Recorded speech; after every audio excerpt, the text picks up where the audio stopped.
Republican presidential candidate Vivek Ramaswamy has promised to gut the lottery-based system regarding the H1B visa. I know the H1B very well.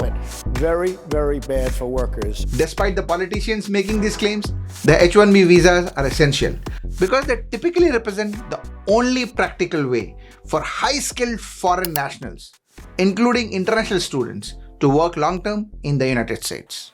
The H1B visa program is a non-immigrant visa that allows US company to employ foreign workers in specialty occupation that require theoretical or technical specialized knowledge. The program was created in 1990 in response to a concern that US companies were having difficulty finding high-skilled workers in certain technical categories. The H1B visa program is highly competitive, with way more applications than available visa every year. But in recent years, the program has been the subject of much debate, with some arguing that it is necessary to attract and retain top talent, while others arguing that it is being used against the American worker and is also leading to exploitation of the foreign worker. One of the predominant concerns is the H1B's quota system's lack of merit-based approach. If you're enjoying the content so far, please like the video and subscribe to the channel. Doesn't cost you anything, but helps me greatly. Thank you. In FY 2023, there were almost 484,000 applications vying for the 85,000 H1B visas available. So it has a 82% rejection rate. But instead of applying any skill-based system to select the best possible applicants, the USCIS simply employs a lottery process.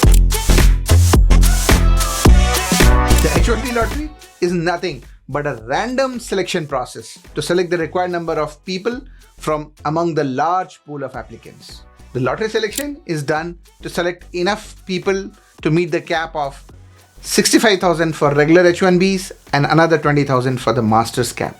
This lack of meritocracy and the situation underscores a critical mismatch between demand and supply, potentially thwarting the influx of highly skilled talent into US.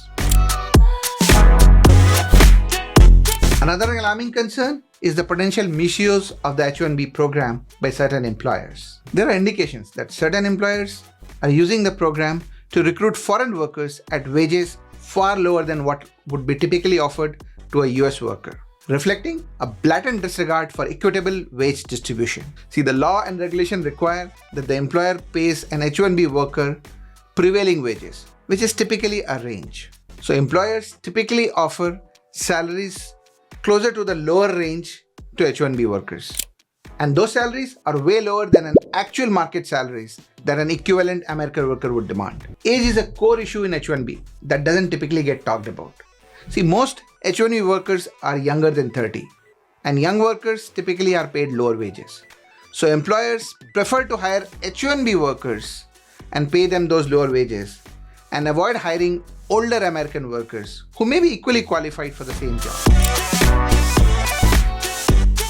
If an H1B worker is being sponsored by his employer for a green card, the worker dare not switch jobs, as that would entail restarting the multi-year green card process all over again.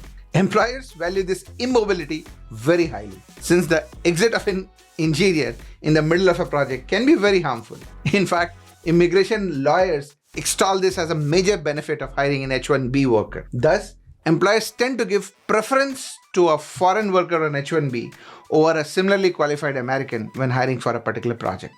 Further intensifying the conundrum are reports that some of the H1B workers are being forced to work long, grueling hours in conditions that are far from conducive.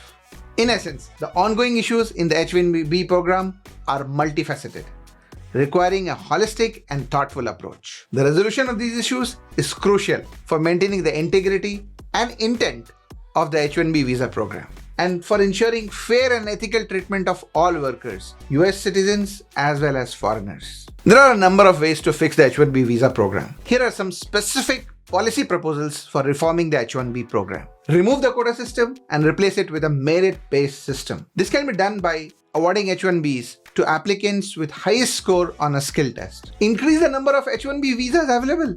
This can be done by increasing the cap on the visas issued every year, or by reserving a certain number of visas for workers in truly high demand skills. require employers to pay H1B workers prevailing market wages. This would help ensure that H1B workers are not being paid lower wages than US workers, and hence US workers will not be discriminated against. Conduct more audits of businesses that employ H1B workers. This will help identify and prevent employers from abusing the program. The H1B visa program is pivotal to the US companies looking to leverage global talent, thereby enhancing innovation and productivity within the US economy. This integration of global minds contributes substantially to job creation and technological advancements, reinforcing the economic stability and leadership of the nation. However, the urgent need for substantial reform in the H1B visa program is unmistakable. The inadequacy in the program could potentially hinder US companies' ability to attract and retain foreign talent. It may even compel the relocation of operations to foreign territories. The possible ramifications are extensive and include potential benefits to nations like India and China, who may be able to allure the foreign talent that cannot come to US. These countries could then experience surge in foreign investment and technological advancements. A rejuvenated H1B visa program, underpinned by strategic reforms, would ensure that America continues to benefit from the arrival of world's best talent, which participates in keeping and enhancing the economic and technological edge of the USA. If you like this video, please check out this other video which you'll surely enjoy. Please also like the video and subscribe to the channel. It's free for you but helps me immensely. Thank you.